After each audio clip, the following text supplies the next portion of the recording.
Think beyond a degree. Build real impact. Shape your future with an MBA.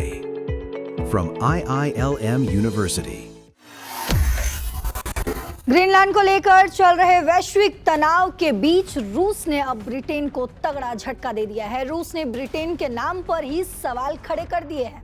रूस के विदेश मंत्री Sergei Lavrov का कहना है कि ब्रिटेन को अब खुद को ग्रेट ब्रिटेन कहलाने का कोई हक नहीं है और उसे सिर्फ ब्रिटेन कहा जाना चाहिए। रूसी भाषा में United kingdom of great Britain and northern Ireland को आमतौर पर वेलिकोब्रिटानिया कहा जाता है, जिसका मतलब भी ग्रेट ब्रिटेन ही होता है। आपको बता दें, लावरोव के बयान को इसी पारंपरिक नामकरण पर सीधा हमला माना जा रहा है। लेकिन इस बीच सवाल ये है कि ब्रिटेन को रूस ने जो झटका दिया है उससे ब्रिटेन आखिर कैसे उभरेगा। तो इस पर बातचीत के लिए मेरे साथ दैनिक जागरण के वरिष्ठ पत्रकार नीलू रंजन सर जुड़े हैं। सर, आपसे समझना चाहेंगे, जिस तरीके से अभी जियोपॉलिटिक्स में हम देख रहे हैं कि हर एक तरफ विवाद मचा हुआ और उसके केंद्र में कहीं ना कहीं डोनाल्ड ट्रंप है। उन्होंने ग्रीनलैंड पर भी जो है कब्जा करने की बात की और इस बीच अब जिस तरीके से रूस की तरफ से ब्रिटेन को जो ये धमकी दी गई है और ये जो प्रस्ताव रखा गया है कि ग्रेट ब्रिटेन यानी कि ग्रेट उसके नाम से हटा देना चाहिए, इसमें क्या कुछ कर सकता है ब्रिटेन या फिर ब्रिटेन का क्या एक्शन होगा? देखिए, ब्रिटेन के पास अब बहुत कुछ ऑप्शंस हैं नहीं और खास तौर पे जो ब्रिटेन की या यूरोप की जो ताकत कहें वो नाटो में रह कर के थी, लेकिन नाटो के सदस्य होने के बावजूद जो ग्रीनलैंड पे जो ट्रंप का जो दावा है और जिस ढंग से वो बोल रहे हैं कि लेके रहेंगे, तो वो पूरे के पूरे यूरोप में हड़कंप मचा हुआ है। जो रूस ने जो टिप्पणी की है उसको दूसरे संदर्भ में देखिए कि पूरा का पूरा यूरोप जो है वो रूस के खिलाफ था। अभी जो यूक्रेन का युद्ध चल रहा है, आप देख रहे हैं यूक्रेन को सबसे अधिक अगर कोई मदद कर रहा है तो यूरोप ही कर रहा है। अमेरिका जो ट्रंप जो है वो यूक्रेन में शांति स्थापित करने के लिए जो प्रस्ताव दिया है उस पे कह रहे हैं कि भाई अब साइन करो। रूस उसमें बहुत सारा एग्री भी है, लेकिन यूरोप उसमें कहीं ना कहीं जो है अरंगा आ रहा है और कह रहा है कि कम से कम कोई भी मतलब क्षेत्र यूक्रेन का वो रूस के तरफ नहीं जाना चाहिए। यानी कि जो अभी जो दिक्कतें आ रही हैं यूक्रेन की तो आ ही रही है, लेकिन यूक्रेन की अपने आप में कोई औकात नहीं है। वो यूरोपीय संघ, यूरोपीय जो देश हैं, खासतौर पे फ्रांस है, जर्मनी है और ग्रेट ब्रिटेन है, ये सब जो बड़े देश जो सहयोग कर रहे हैं, मतलब आर्थिक मदद भी कर रहे हैं और अमेरिका के तो साथ में ले ही रहे हैं।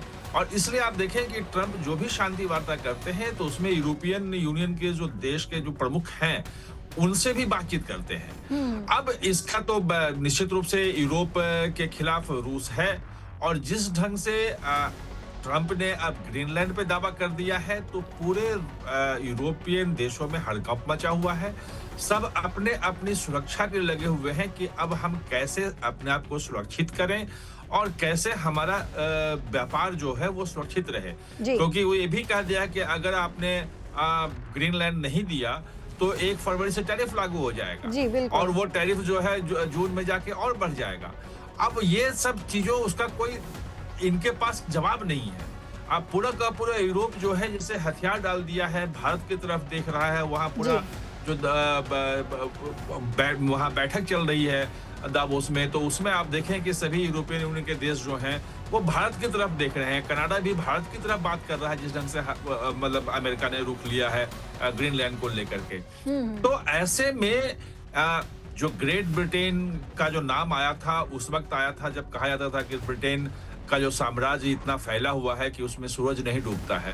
अब वो सिमटते सिमटते एक द्वीप में रह गया है। एक द्वीप के रूप में भी उसकी ताकत कुछ हद तक थी, खासतौर पे अमेरिका के साथ रह करके, और एक आर्थिक शक्ति भी था, लेकिन अब आर्थिक शक्ति भी उसकी धीरे धीरे खत्म हो रही है और जो स्थिति अभी है मतलब सैन्य ताकत भी उसकी है वो ऐसे नहीं है कि वो अमेरिका को जवाब दे सके। ब्रिटेन ही क्या, मतलब यूरोप का कोई भी देश अगर अमेरिका वहां पे ग्रीनलैंड पे कोई कार्रवाई करता है तो वो कुछ नहीं कर सकते हैं। वो सिर्फ विरोध जता सकते हैं कि हम आपके साथ नहीं हैं, लेकिन जिस ढंग से रूस को हड़काते थे ये, और उसमें आगे बढ़ के ब्रिटेन होता था यूक्रेन के मामले में, जिस ढंग से मदद करते थे, और जिस ढंग से रूस के खिलाफ तमाम पाबंदियां लगाने में, जो स्विफ्ट बैंकिंग सिस्टम है उसे बाहर ले जाने में, इन तमाम देशों की महत्वपूर्ण भूमिका थी। तो अब जो रूस का जो बयान आया है वो एक चिढ़ाने वाला बयान है। ब्रिटेन के आगे कह रहे हैं कि ग्रेट अब रहा नहीं, तो ग्रेट हटा दो, ग्रेट ब्रिटेन किस बात का? बिल्कुल सर, क्योंकि अगर हम दूसरी तरफ देखें तो ब्रिटेन का ये भी कहना है कि रूस जो है यूरोप के लिए एक बड़ा खतरा है। यूक्रेन युद्ध के बाद से खासकर जो है रूस और पश्चिमी देशों के लिए जासूसी को लेकर भी आरोप और प्रत्यारोप का दौर जो है इन दोनों ही देशों के बीच जो है लगातार चल रहा है। नहीं, जासूसी को लेके है, क्योंकि आप देखें केजीबी के जो टूटे हुए जासूस थे, अब वो ब्रिटेन में थे, और उनको जो है वो कहा जाता है कि पोलोनियम जो है वो दे करके मारा गया, 2-3 की हत्या भी वहां हुई, और उसको लेके जो MI6 है उसकी रिपोर्ट भी है कि हाँ भाई उसको ऐसे मारा गया, और सीधे जो पुतिन है राष्ट्रपति, उनके निर्देश पे वो हत्याएं हुई हैं। तो वो चीजें चल रही हैं, और जो क्लैश है यूरोप के लिए, कोई जो खतरा है रूस में, वो स्वाभाविक है, क्योंकि क्रीमिया पे यूक्रेन का ही पार्ट था क्रीमिया। 2014 में उस पे रूस ने कब्जा कर लिया और पूरा यूरोप कुछ नहीं कर पाया। और अब जो यूक्रेन में जो खेल हो रहा है, वो उसमें बहुत ज्यादा पॉलिटिक्स है, जियो पॉलिटिकल चीजें छिपी हुई हैं, क्योंकि वहां पे 2014 में क्रीमिया के बाद वहां जो एक रूस समर्थक सरकार थी उसके खिलाफ वहां पे बगावत हुई, जनता सड़कों पे उतरी, और उसके बाद वहां सत्ता परिवर्तन हुआ और यूरोप समर्थित सत्ता आई। जेलेंस्की जो है वो बिल्कुल कहा जाता है कि यूरोप के पपेट हैं, और उन्होंने जो रूसी भाषी जो लोग हैं उन पे प्रतिबंध लगा दिया, उनके राजनीतिक दलों पे प्रतिबंध लगा दिया, उनके टीवी चैनल्स पे प्रतिबंध लगा दिया, न्यूज चैनल पे प्रतिबंध लगा दिया। तो वो डोबांस का जो इलाका है, जो पूर्वी यूक्रेन का जो सटा हुआ है रूस से, तो उसको लेकर के वो बहुत ज्यादा है कि वो तो हमारा है, और उसको हम रूसी मूल के जो लोग हैं उनको हम अकेले ऐसे नहीं छोड़ सकते हैं जी। वो क्लियर कर दिया है इसने, पुतिन ने। तो वहां पे एक यूरोप और रूस के बीच में एक लंबी लड़ाई है। यूरोप ये चाहता है कि यूक्रेन जो है नाटो के साथ अगर आ जाता है तो रूस को वहीं पे रोकने में होगा, रूस उसके बाद यूरोप की तरफ नहीं आ पाएगा। वो उसका कहना है रूस का कि अगर आप ये नाटो का सदस्य बन जाता है, नाटो की सुरक्षा मिल जाती है यूक्रेन की, तो इसका मतलब कि नाटो उनके दरवाजे पे आ गया, उनके वो सीमा पे सट गया और रूस के लिए खतरनाक होगा। तो लड़ाई इसी बात की है, और इसीलिए रूस का जो टिप्पणी है कि ब्रिटेन ग्रेट नहीं रहा, वो एक कटाक्ष है, नाम में ब्रिटेन क्यों हटाएगा, कैसे हटाएगा, वो एक अलग मुद्दा है। जी बिल्कुल।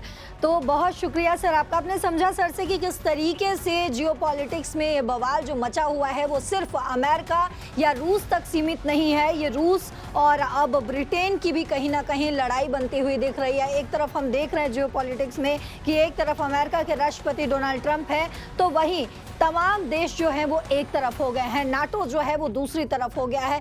तो इस तरीके से ये युद्ध चल रहा है, लेकिन जिस तरीके से अब रूस ने ब्रिटेन को ये झटका दिया है, उससे ब्रिटेन कैसे उभरेगा, क्या सच में ब्रिटेन के नाम के आगे से ग्रेट हट जाएगा, ये तो आने वाले समय में पता चलेगा। लेकिन देश और दुनिया की तमाम खबरों के लिए देखते रहिए दैनिक।